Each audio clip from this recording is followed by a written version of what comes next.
Hello বন্ধুরা, আজকে তোমাদের জন্য নিয়ে চলে এসেছি আমের একটা নতুন আইটেম। তো তার জন্য দেখো আমগুলোকে ভালো করে ধুয়ে কেটে টুকরো করে নিয়েছি।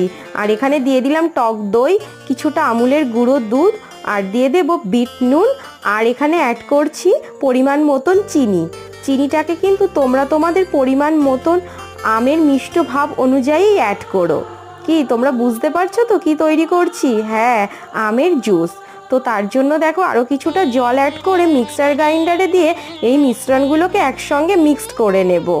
এখন কিন্তু বর্ষাকাল চললেও গরম কিন্তু পিছু হটেনি। এই বর্ষার ওয়েদারে বাইরে যখন ঝিরিঝিরি বৃষ্টি, ঠিক সেই সময় হাতে যখন থাকবে না এরকম এক গ্লাস আমের জুস, জমে যাবে, দারুণ লাগবে খেতে। তো দেখো প্রথমে কিছুটা আইস আর একটু ড্রাই ফ্রুটস আর কুচনো আম দিয়ে এটাকে সার্ভ করলাম। দারুণ হয়েছিল খেতে কিন্তু। Subscribe please.